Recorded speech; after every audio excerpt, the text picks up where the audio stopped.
আলহামদুলিল্লাহি রাব্বিল আলামিন ওয়াসসালাতু ওয়াসসালামু আলা সাইয়্যিদিল মুরসালিন ওয়া আলা আলিহি ওয়া আসহাবিহি আজমাইন। সম্মানিত শ্রোতা মণ্ডলী, আমার দর্শকবৃন্দ, আমরা যে যেখানে আসি না কেন, আমার কথাগুলি খুব গুরুত্বপূর্ণ কথা, সকলকে শোনার জন্য, গুরুত্ব দিয়ে শোনার জন্য আহ্বান করছি। আজকে যে বিষয়টি নিয়ে কথা বলবো সেটা হলো ইসলাম ধর্ম যে সত্য, ইসলাম ধর্ম যে সত্য, সেই সততাটার সামান্য একটা ছোট্ট একটি প্রমাণ আমি আপনাদের সামনে পেশ করব একটি ঘটনার মাধ্যমে। ঘটনা হলো আল্লাহ সুবহানাহু ওয়া তাআলা আমাদেরকে ইসলাম ধর্ম দিয়েছেন।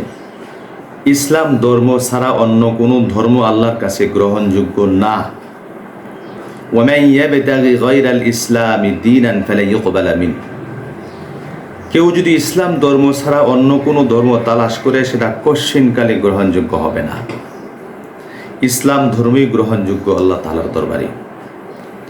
আর মুসলিম ছাড়া যত ধর্মের লোক আছে, সমস্ত ধর্মের লোক জাহান্নামে যাবে। একমাত্র মুসলমানগণ, মুমিনগণ তারা জান্নাতে যাবে। সুতরাং জান্নাতে যেতে হলে, কেউ যদি জান্নাতে যেতে চায়, তার ঈমান আনতে হবে, আল্লাহর হুকুম পালন করতে হবে, নবীজি সাল্লাল্লাহু আলাইহি ওয়াসাল্লামের আদর্শ এবং রীতিনীতির উপর তার চলতে হবে। তাহলে আল্লাহ পাক তাকে জান্নাত দান করবেন। তো এখানে একটি ঘটনা, সেটা হলো একজন হিন্দু, কট্টর ইসলাম বিদ্বেষী হিন্দু। এই হিন্দুটা সারা জীবন ইসলামের বিরোধিতা করেছে। হিন্দু মালাউনরা ইসলামের বিরোধিতা করে, মুসলমানদের বিরোধিতা করে, কিন্তু আল্লাহর কি কুদরত, তাকে আল্লাহ পাক হেদায়েত দান করবেন। হেদায়েতের একটা সিস্টেম তার জন্য আল্লাহ পাক চালু করে দিয়েছেন। আল্লাহ পাক তাকে হেদায়েত দিবেন। সেই ব্যক্তির নাম হলো সুনিতা উইলিয়াম। ভারতীয় নাগরিক, কিন্তু সে থাকতো কোন জায়গায়? আমেরিকায় থাকতো।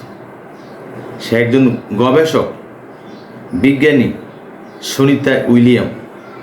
সে নিজে বলে, তার ঘটনা নিজে বলতেছে যে আমার বাড়ি ভারত, হ্যাঁ আমি মার্কিন নাগরিক, মার্কিনে থাকি।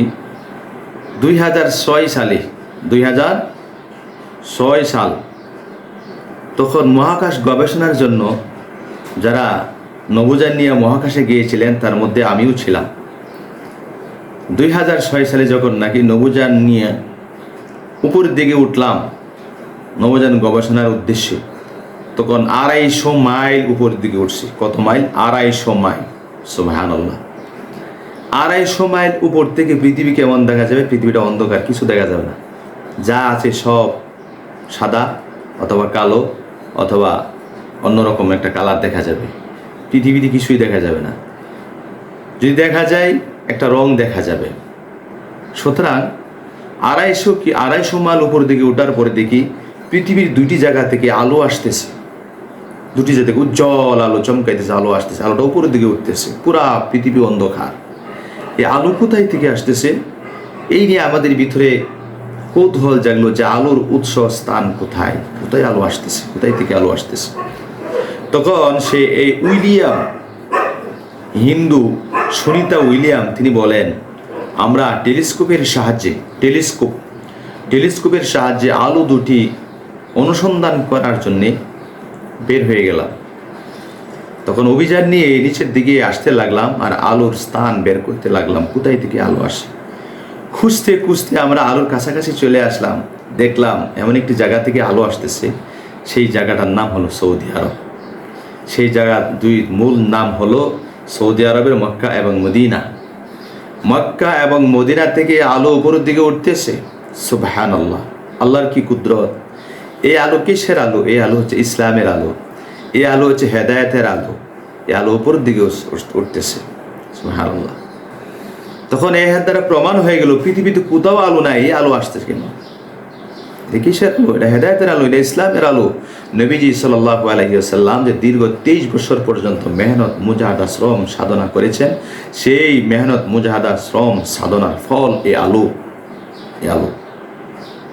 তখন এই উইলিয়াম সুনিতা উইলিয়াম কট্টর হিন্দু, সে সিদ্ধান্ত নিয়ে নিল তার অতীতকালের যত অন্যায় অপরাধ আছে সমস্ত অন্যায় অপরাধ থেকে সে তওবা করে সিদ্ধান্ত নিয়ে নিল, আমি আজকে থেকে আর হিন্দু থাকবো না, আমি ইসলাম ধর্ম গ্রহণ করব ইনশাআল্লাহ।